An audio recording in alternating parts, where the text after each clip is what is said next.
네, 안녕하세요, 어머님들. 반드시 들어야 하는, 반드시 반듯하게 듣는 반듯국어 이문화입니다. 오늘 어머님들께 예비 고1을 위해서 고등국어 내신을 어떻게 학습하면 좋을지 로드맵을 제시해드리고자 합니다. 자, 먼저 양력인데요. 저는 현재 연세대학교 국어교육학 석사과정 진행 중에 있습니다. 그리고 대치미래탐구에서 국어 대표 강사로 지금 강의하고 있습니다. 자, 어머님들께서 저를 이제 믿고 따라와 줄 수 있는 그런 국어교육 전문가, 그 교육과정 전문가라고 생각해 주시면 될 것 같아요. 자, 오늘 여기서는 예비고이들이 어떠한 학습법을 활용해야 하는지, 그리고 바뀐 수능과 내신은 무엇인지에 대해서 좀 말씀을 드리도록 하겠습니다. 고2에게 가장 중요한 것은 내신이라고 보통 생각을 많이들 하실 거예요. 근데 이제 고1과 다른 점이 있다고 한다면 고1은 무조건 내신 이런 느낌이었다면 고등학교 2학년 때부터는 어머님들께서 수능도 생각하시는 비중도 높아지실 거고 또 아이부터도 먼저 엄마 나 수능으로 가야 할 것 같아 이런 말들을 하기 시작하죠. 그래서 조금 갈피를 못 잡는 시기라고 생각합니다. 내신 관리를 꾸준하게 잘 해왔던 친구들은 계속해서 내신에 집중하겠지만 내신에서 조금 실수가 있었거나 부족한 점이 있었던 친구들 같은 경우에는 나 내신 대비 기간에 오히려 수능 공부를 해야 할까 봐라고 방향을 트는 시기라고도 생각합니다. 그런데 여기서 중요한 것은 수능과 내신은 사실은 분절된 것이 아닙니다. 특히 국어의 경우에는 내신이 곧 수능이라고 생각해 주시면 됩니다. 그래서 지금 불안한 시기이시겠지만 내신과 수능을 공부할 때 내신 공부를 효율적으로 수능적으로 한다면 이것이 곧 수능 공부와 직결되는 것이다 라고 인식을 가져주시면 좋을 것 같아요. 특히 2학년 같은 경우에는 문학 교과서와 독서 교과서를 주로 사용하기 때문에 이 문학에 나오는 작품들이 교과서에 나온 것들이 그대로 수능에도 출제가 되고 또 독서에서 나오는 독해 원리들이 그대로 또 수능에서도 독해 원리가 적용되기 때문에 그 부분에 대한 걱정은 잠시 내려놓으셔도 될 것 같습니다. 내신 1등급이 참 어렵죠. 어려운 이유는 결국에 외부 지문 출제와 최상위권의 경쟁이라고 생각하는데요. 이제 최상위권의 경쟁은 이미 어머님들께서 1년 지내보셨을 거니까 누구보다 잘 아실 거라고 생각합니다. 첫 번째로 외부 지문이 출제된다는 게 국어에서 포인트라고 볼 수가 있겠습니다. 특히 문학 같은 경우에는 배우지 않은 문학 작품을 엮어서 수능 스타일로 출제되는 것이 이 지역에서 굉장히 흔한 일이죠. 이런 것들에 대해서 대비하는 방식을 이따가 강조해서 말씀드리도록 하겠습니다. 자, 1등급 인원수가 4%이기 때문에 이 등급에 들어가기 위해서 항상 목표를 만점으로 잡고 공부하라는 말씀을 드리고 싶습니다. 자, 넘어가서 그렇다면 고등 2학년의 국어 내신에 어디서 어떻게 출제되냐? 어디서 어떻게 출제되냐? 자, 학교별로 교과서 선택이 좀 다를 수는 있지만 대략적으로 1학기에서는 문학 교과서를 채택하고 2학기는 독서 교과서를 채택하게 됩니다. 문학이라고 하는 건 말 그대로 고전 문학과 현대 문학, 또 산문 문학과 운문 문학 같은 것들을 수록해 놓은 교과서죠. 이전 교육 과정과 크게 개정된 부분은 없습니다. 그런데 독서 교과서 같은 경우에는 이제 비문학의 독서로 이제 명칭이 바뀌었죠. 그래서 독서라고 하는 것들에 다양한 인문, 사회, 예술, 사회 과학 같은 것들의 계열의 글들이 수록되어 있게 됩니다. 근데 문제는 무엇이냐면 대치동 같은 경우에는 이 독서 교과서를 잘 활용하지 않아요. 예를 들어서 중상고 2학년을 예를 들어 말씀드리면 2학년에 독서 교과서가 분명히 있음에도 불구하고 그 교과서에서는 시험 범위의 전체의 30% 정도만 출제합니다. 그럼 나머지 70% 정도는 어디서 오냐? 문학을 사용하는데요. 예를 들어서 올림포스 같은 것들이나 아니면 수능 특강 라이트 혹은 부교재 같은 것들을 자체 제작하여서 거기에 나오는 고전 시가나 현대문화 혹은 고전 산문 같은 것들을 시험범에 추가를 하게 되죠. 그리고 어떤 학교는 모의고사를 추가하는 경우가 있고요. 어떤 학교는 또 수능에 나왔던 그 지문들을 추려서 프린트물로 나눠주는 경우도 있습니다. 그렇기 때문에 고등 2학년은 1학년과 달리 시험 범위가 조금 선명하지 않다는 특징이 있습니다. 문학 같은 경우에는 선명하지만 독서는 조금 모호한 느낌이 드실 거예요. 그렇다면 지금 이 시기에 고등학교 2학년 1학기 문학 내신 어떻게 대비하면 좋을까? 겨울방학 때 문학을 어떻게 대비하면 좋을까에 초점을 맞춰야 되는 시기라고 생각합니다. 1학기가 끝나고 2학기로 넘어가는 기간에 그때 독서를 대비해도 늦지 않을 거라 생각합니다. 왜냐하면 독서 지문 같은 경우에는 그걸 수능식으로 풀어낸다기보다는 꼼꼼하게 문단별로 분석하고 또 관련된 문제를 많이 양쪽으로 풀고 그리고 그런 것들을 적용하는 연습을 하다 보면 그 지문 수가 많지 않기 때문에 지금은 차라리 문학을 대비하는 것이 훨씬 더 효율적인 학습 방법이라고 할 수가 있겠습니다. 자, 예비고의 지금 반드시 해야 되는 공부 따라서 첫 번째 문학 공부입니다. 현대문학과 고전문학의 개념어를 정리하셔야 됩니다. 이런 것들이 고등학교 1학년 때 잘 이루어지지 않았던 친구 같은 경우에는 모의고사든 내신이든 간에 문학 부분에서 개념어를 몰라서 미끄러지는 경우가 많을 거예요. 예를 들어서 객관적 상관물과 감정이입을 명확하게 구분하지 못한다거나 아니면 고전소설에서 서술자의 개입과 편집자적 논평을 명확하게 구분하지 못하는 경우, 이런 디테일한 개념이 놓치게 되는 순간 이제 1등급과 조금 멀어질 수가 있는 것이죠. 워낙 경쟁이 치열하니까요. 현대와 고전 문학의 개념어를 정리하고 이를 바탕으로 작품을 분석하는 그런 연습을 꼭 하셔야 되겠습니다. 두 번째로는 내신과 수능에 나오는 공통 고등문법 총정리인데요. 이건 왜 말씀드리냐면 1학기가 문학, 2학기가 독서면 문법이 시험 범위에 없을 거라고 생각을 하실 겁니다. 그런데 지금은 사실 많이 달라졌어요. 지금 외부 교재를 사용하는 데 있어서 문법이 들어가는 경우가 굉장히 많습니다. 이건 학교 과정에 따라서 선택적으로 이수하시면 되는 부분인데요. 보통은 대치동 고등학교 2학년의 경우에 1학년에 내신 때 1년 내내 가르쳤던 문법을 까먹게 되는 걸 학교선생님들이 싫어하세요. 왜냐하면 지금은 또 화작과 언매로 바뀌기는 했지만 이전까지만 해도 문법이 필수 교육 과정이었죠. 지금은 선택 교육 과정이지만 그렇기 때문에 외부 지문을 내실 때 문학과 문법을 많이 끌고 오시는 경우가 있습니다. 그래서 만약에 이제 지원하신 학교, 지금 다니고 있는 학교가 문법이 부교재로 사용되는 학교라면 문법도 반드시 수강하셔야 됩니다. 그렇지만 문법이 나오지 않으면 굳이 안 들으셔도 됩니다. 자, 그러면 예비고일을 위해서 어떻게 강좌가 진행되었는지 좀 보여드리도록 하겠습니다. 겨울방학 예비고의 정규반은 총 9주로 진행이 됩니다. 1월 3일부터 2월 28일까지 매주 일요일에 오전 10시부터 1시까지 총 9회를 기점으로 전개가 되게 됩니다. 9회인데 제가 스텝을 4스텝으로 나눠놨죠. 그래서 첫 번째 단계에서 2주, 두 번째 단계에서 2주, 세 번째 단계에서 2주, 마지막 단계에서 3주를 통해서 총 9주의 강좌가 계획이 되어 있습니다. 그럼 이 강좌는 어떻게 구성되어 있느냐? 앞서 말씀드린 문학에 관련된 기본 내용을 첫 번째 시간에 레벨 테스트를 볼 겁니다. 레벨 테스트를 통해서 이 아이가 문학 전반에 대해서 어떤 역사적 관례와 어떤 이론적 관례를 모르고 있는지, 어느 정도의 작품을 알고 있는지 같은 것들을 테스트를 통해서 아이의 개별적인 수준을 파악한 뒤에 그 수준에 맞게끔 과제를 부여해 드릴 겁니다. 그래서 1주차, 2주차, 3주차, 4주차에 따라서 각각 문학에 대해서 현대시, 고전시가, 현대산문, 고전산문, 그리고 마지막 총정리의 순으로 진행이 될 것입니다. 이 강좌를 통해서 문학에 관련된 2학년 내신에 특화되어 있는 것들을 모두 가져가실 수 있는 강좌입니다. 네, 두 번째 설명드리겠습니다. 문법 압축 특강인데요. 이건 선택적으로 수강하시면 됩니다. 화작과 언매에 대해서 고민이 굉장히 많으실 텐데 이제 2학년 친구들이 들어가게 되면 2학년으로 올라가게 되면 이제 2학기 때쯤에 여름방학 때쯤에 이제 선택하라는 안내문이 나올 거예요. 지금 선택 과목이 국어가 바뀌었기 때문에 예전 같았으면 화법과 작문과 문법과 그다음에 문학과 그다음에 독서 이렇게 5영역으로 제시되어 있었지만 지금은 이것들이 바뀌었죠. 어떻게 나뉘었냐면 기존의 문학과 독서는 그대로 유지됩니다. 그런데 문항수가 달라졌어요. 자, 문항수 같은 경우에는 화법 5문제, 작문 5문제, 문법 5문제, 그 다음에 남은 30문제를 대략 15문제씩 나눠 가지던 그런 구성에서 문학과 독서는 더욱 증가하고 이 화작문은 두 가지 선택으로 나뉘었죠. 첫 번째는 화법과 작문을 묶어서 화작이라고 하고요. 두 번째는 언어와 매체를 묶어서 언매라고 하죠.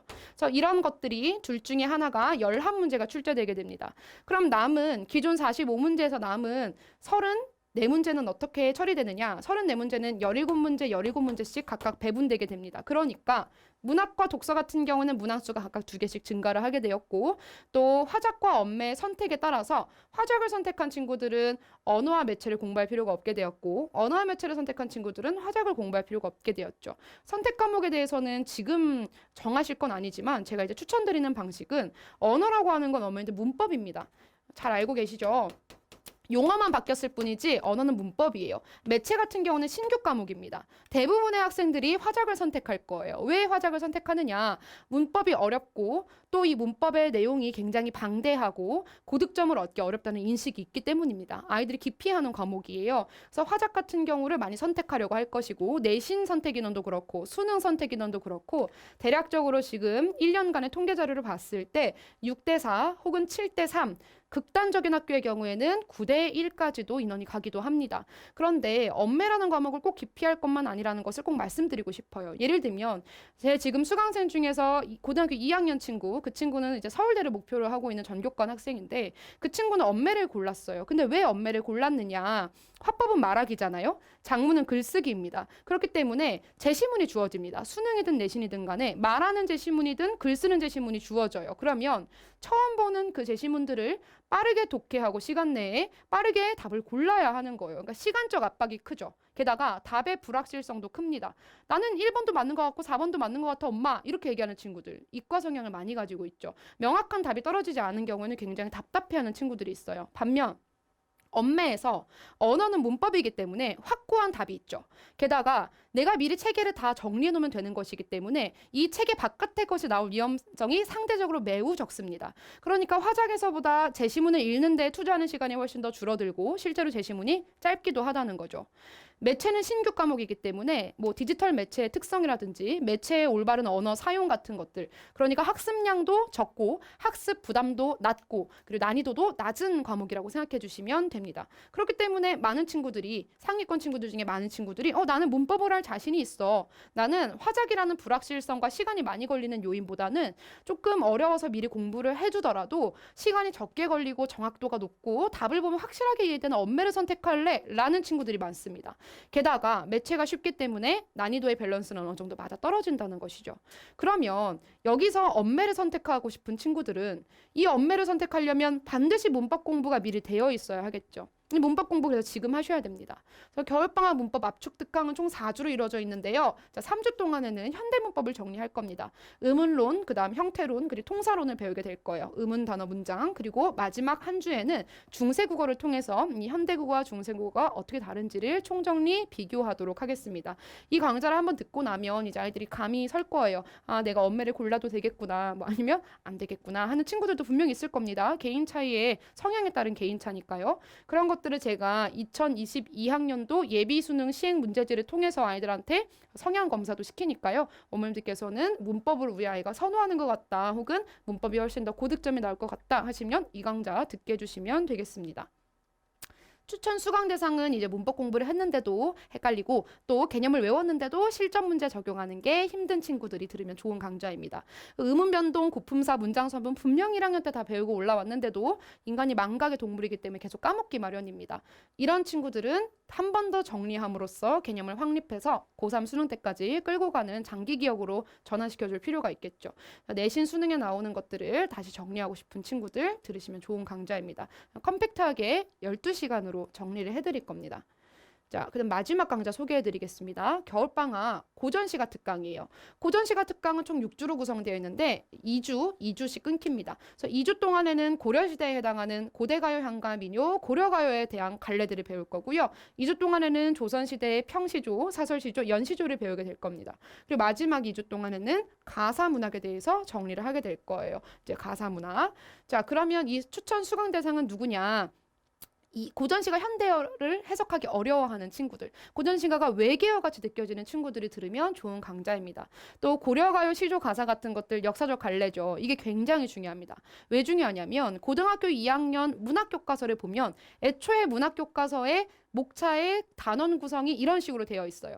그러니까 역사적으로 고려가요를 묶어서 제시해놓고 또 시조를 묶어서 제시해놓고 또 고려가요 작품이 나오면 학습활동으로 고려가요가 함께 나와서 형태와 운율을 비교하고 또 가사 작품이 있으면 전기가사와 후기가사를 또 비교하고 이런 식으로 역사적 갈래의 특징을 확실하게 잡고 있기 때문에 이 개념과 특징을 구분할 수 없는 친구들은 개별 작품이 그냥 머릿속에서 산발적으로 흩어져 있을 뿐이지 이걸 줄에다가 꿰어서 하나씩 정리해 나가지 않으면 결국에는 나중에는 일관성 있는 체계가 없이 작품만 몇 개 보다가 내신이 끝나버리게 되는 거죠. 그런 경우에는 좋은 등급을 받기가 어렵겠죠. 자, 그 다음 1학기 내신 시험에 등장하는 고전시가 미리 대비하고 싶은 특히 고2 친구들이 들으면 가장 효과적인 강좌라고 할 수 있겠습니다.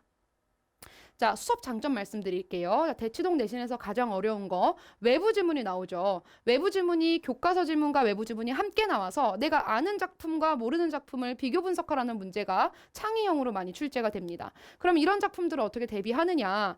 당연히 많이 정리해주는 수밖에 없겠죠. 그런데 고전 시간은 생각보다 장점이 뭐냐면 딱 봤을 때 진입장벽이 높기는 해요. 왜냐면 고전시가라는 게 결국에 고어로 적혀 있고 중세 문법이 반영되어 있는 결과물이기 때문에 아이들이 느끼기에는 굉장히 지루하고 접근 장벽도 높습니다. 진입장벽이 높아요.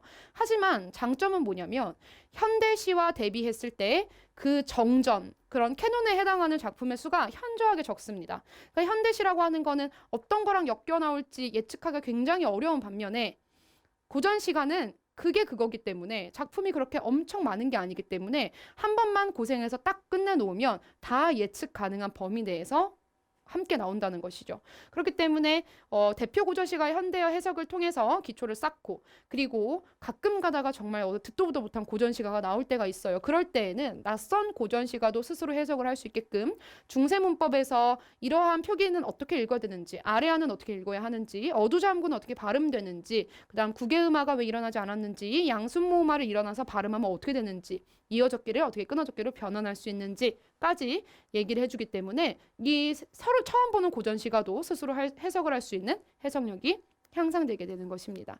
자, 그리고 마지막으로는 2015 개정 교육과정의 고2 문학교과서 11종과 수능 빔출 작품을 함께 묶어서 강의하므로 이 강좌를 들으시고 우리 아이가 모의고사에서도 효과를 볼 수 있다는 점, 내신뿐만 아니라 내신과 모의고사를 모두 함께 공부할 수 있다는 점이 이 강좌의 장점이라고 볼 수가 있겠습니다. 강의 계획서고요. 관리에 대해서 좀 말씀을 드리겠습니다. 사실 지난 1년간 동안에는 올해는 정말 코로나로 학교도 그렇고 학원도 그렇고 많은 현장의 변화를 겪었습니다.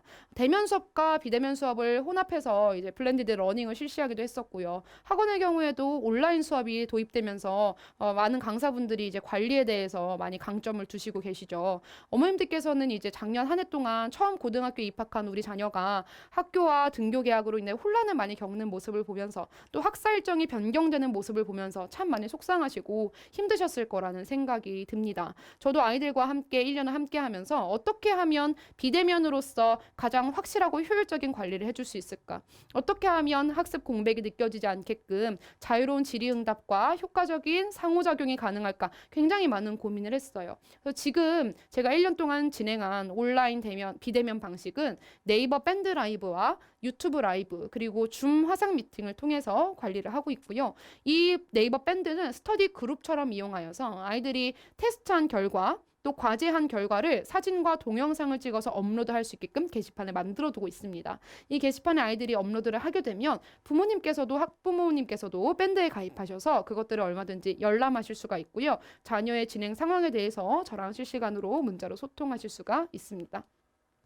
자, 학습 플래너 제 수강생들은 전부 다 쓰고 있는 것들인데요. 24시간 사용법은 데일리 플래너고요. 순수 학습 플래너 위클리 플래너입니다. 그래서 이 사용 방법에 대해서는 아이들한테 이제 항상 오리엔테이션을 5분 정도 해주는데 너가 어떻게 시간을 쓰고 있니? 너는 지금 어떤 과목을 얼마나 공부하고 있니? 라는 것들에 대한 메타인지, 초인지를 가지게 하기 위해서, 초인지를 심어주기 위해서 아이들의 객관적인 학습 상태를 점검할 수 있게끔 본인의 하루 시간을 어떻게 쓰는지를 기록해오는 데일리 플래너입니다.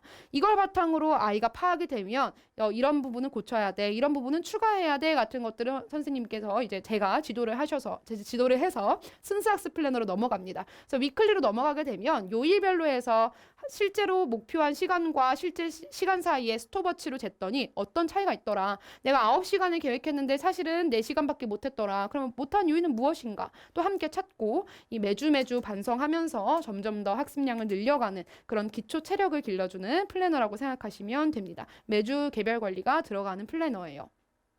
단어 암기도 있죠. 내신 기간이 아니더라도 저는 내신과 내신 사이에 공백에도 관리를 해주는데요. 예를 들어서 중간고사가 끝나고 기말고사 대비 기간까지 3주의 시간이 있다고 했을 때 저는 그 3주를 아이들을 쉬게 하지 않습니다. 학원에 등원시켜서 너희들은 중간고사에서 점수가 어디서 틀렸니? 어떤 게 원인이니? 어떤 개념이 부족했고 네가 어떤 연습이 부족했는지 개별 상담을 통해서 그 3주 동안 그 개별의 공백을 메우기 위해서 개별 과제를 부여합니다. 또 기말고사에 나오는 작품들을 한 번 더 대비시켜 주기도 하고요. 선행을 하기도 하고요. 문학 같은 경우에는 문학의 기본적인 개념어들을 복습시키고 독서 같은 경우에는 기본적인 독해 원리, 평가원 독해 원리와 내신에서 출제되는 작품들의 지문 구조들을 분석시킵니다. 그런 것들을 통해서 내신과 내신 사이에도 내신 과제뿐만이 아닌 평소에 수능과 내신을 함께 대비할 수 있는 기초 어휘력을 길러주는 단어 암기를 매주 실시하고 있습니다. 테스트 결과는 당연히 학부모님들께 처음부터 끝까지 사진 찍어서 보내드리게 됩니다. 지금까지 제가 예비고의가 어떤 공부를 해야 하는지, 어떤 것들이 시험에 나오는지, 어떤 부분에 주력해야 되는 시기인지를 구체적으로 말씀을 드렸습니다. 강좌 소개까지 끝나고 관리법도 말씀을 해드렸는데요.